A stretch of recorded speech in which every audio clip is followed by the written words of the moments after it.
بسم اللہ الرحمن الرحیم۔ السلام علیکم۔ میں آپ کا میزبان سمیع ابراہیم اور آپ ہمارا سوشل میڈیا دیکھ رہے ہیں۔ آج 25 مئی ہے، سوموار، اور صبح کا وقت ہے۔ میں اسلام آباد سے آپ سے مخاطب ہوں۔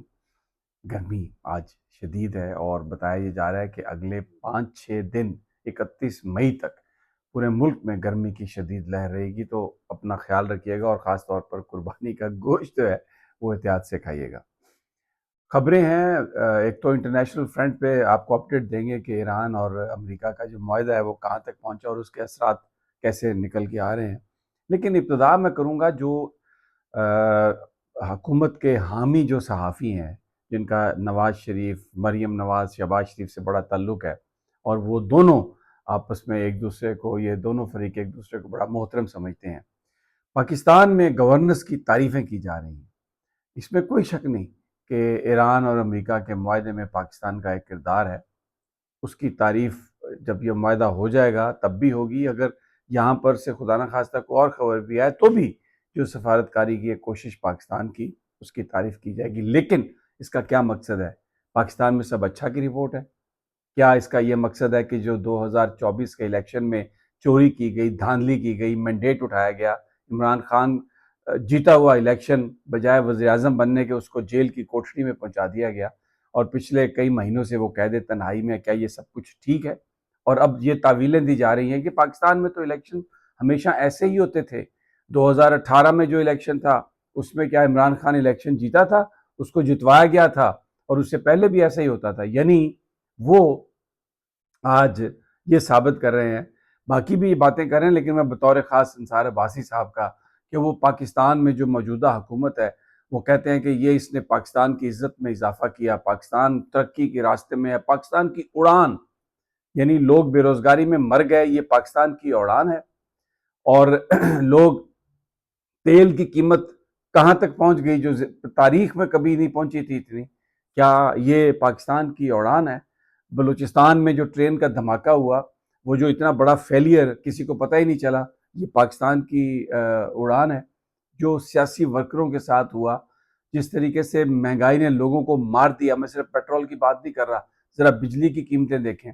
میں آپ کو کمپیریزن دیتا ہوں، جو ابھی پاکستان کے میڈیا میں جو خبریں چھپ رہی ہیں اور ان اخبارات میں جو اس حکومت کے اشتہار چھاپتے ہیں، پچھلے 2 سال میں 2,720 ارب روپے سے زیادہ پیٹرول کی لیوی کی مد میں حکومت نے عوام کی جیبوں سے نکالے ہیں۔ کتنی اماؤنٹ ہے؟ 2,720 ارب روپے 2 سال میں۔ یہ بتائیے مجھے، یہ حکومت کی اڑان ہے؟ آئی ایم ایف سے کتنا قرضہ لیا؟ اس سے کم قرضہ لیا۔ آئی ایم ایف سے قرضہ 2,300 ارب کے لگ بھگ لیا۔ یہ فگرز بول رہے ہیں، سرکاری دستاویزات بول رہی ہیں۔ اور خوش آمدی، اور جو جن کی آنکھوں پہ اللہ تعالیٰ نے پٹی باندھ دی ہے، جو وہ اس حکومت کی تعریف میں لگے ہوئے ہیں۔ اور جو کوئی بات کرتا ہے کہ جناب یہ آپ غلط کر رہے ہیں، تو کہتے ہیں جی کہ یہ جذباتی ہیں، یہ عمران کی حمایت میں شدت پسند ہیں۔ یہ تو یعنی اگر یہ کہنا کہ حقدار کو اس کا حق دو، یہ عوام یہ عمران کی شدت پسندی ہے، یہ کہہ رہی ہے۔ ایسی تعویلیں، ہر چیز کو جسٹیفائی کرنے کی کوشش۔ الیکشن کمیشن نے جو اس ملک میں دھاندلی کی، یہ پاکستان کی اڑان ہے۔ پارلیمنٹ کے اندر جس طرح 26ویں 27ویں آئینی ترمیم پاس کی گئی، یہ پارلیمنٹ کی اڑان ہے، یہ حکومت کی اڑان ہے، یہ حکومت کی نیک نامی ہے۔ مجھے آپ بتائیے، جب یہ آدمی بات کرتا ہے کہ میرٹ پہ بات کریں، جہاں پہ جس نے جو اچھا کیا اس کو اچھا کہیں، اور جہاں پر جنہوں نے خرابی کی اس کو خرابی کہیں، یہ قابل قبول نہیں ہے۔ پورا دودھ ہو نا، مرتبان، وہ پورا اس کا دیگ یا وہ بڑا کڑا جس میں دودھ ہے، اس کے اندر ایک مکھی گر جائے نا، کوئی آدمی نہیں اس دودھ کو پیتا، چاہے وہ، حالانکہ وہ سارا دودھ ہوتا ہے۔ سر جی، جس کا اب آپ یہ تعویلیں دے رہے ہیں، اب آپ مزید الزام تراشی کر رہے ہیں، ہم تو نہیں کہہ رہے، آپ الزام تراشی کر رہے ہیں کہ پہلے بھی نتائج جو تھے وہ ایسے ہی ہوتے تھے۔ وہ کس نے کیے نتائج؟ ذرا بتائیں نا، کھل کے بتائیں کہ کس نے وہ نتائج کیے، ہمیں تو نہیں پتا۔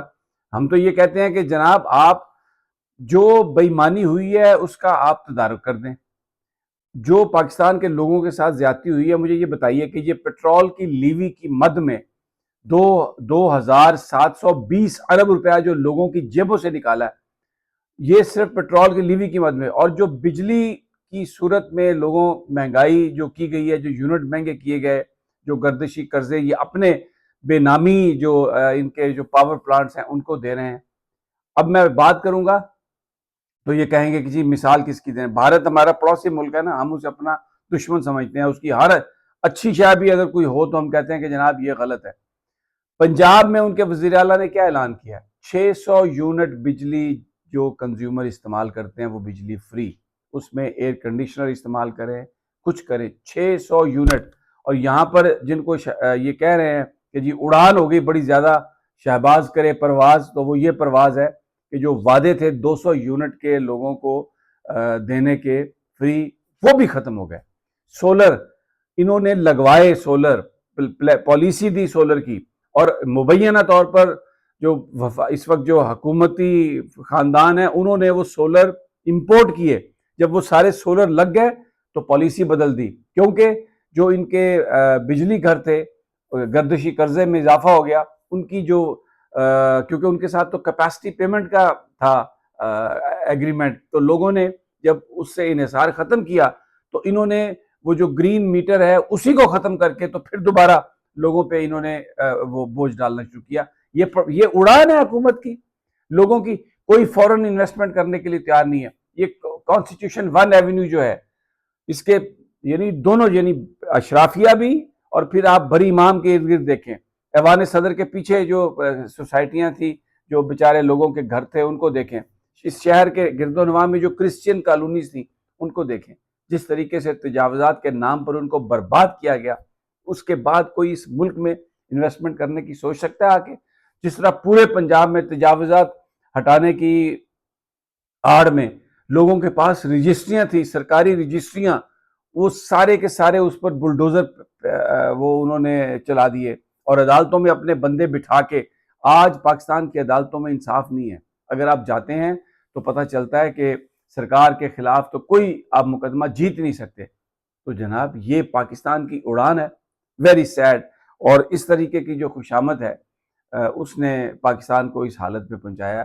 کیونکہ جب ظالم حکمرانوں کے سامنے آپ کلمہ حق کہنے کی طاقت کھو دیں اور اس کے بعد تعویلیں، خوشامدیں اور جھوٹ کی بنیاد پر ہر غلط قدم کو تحفظ دینا شروع کر دیں تو پھر معاشروں کا یہی حال ہوتا ہے جو اس وقت پاکستان کا حال ہے۔ جاتے جاتے آپ کو خبر دے دیں کہ معاہدہ آج شاید ہو جائے، اس کی اناؤنسمنٹ ہو جائے۔ دونوں ممالک ایران اور امریکہ بڑا کوشیسلی اس پر بات کر رہے ہیں، لیکن اس کا جو ایک امپیکٹ ہوا ہے میں آپ کو بتاتا ہوں کہ ایرانی کرنسی کی قیمت میں بڑا اضافہ ہو گیا، اور 1 کروڑ ایرانی کا جو بنڈل پہلے 4-5 ہزار میں بک رہا تھا اب وہ ڈبل ہو گیا، 8 سے 9-10 ہزار تک اس کی قیمت چلی گئی ہے۔ بہت سارے لوگ ایرانی کرنسی میں انویسٹمنٹ کرنا شروع ہو گئے ہیں کہ جیسے ہی یہ معاہدہ ہوگا، سینکشنز اٹھیں گی تو وہ کرنسی میں بھرپور فائدہ اٹھا سکیں گے۔ Let's see what happens. انشاءاللہ بات ہوتی ہے اگلی ویڈیو میں، تب تک اجازت دیجیے، اللہ نگہبان۔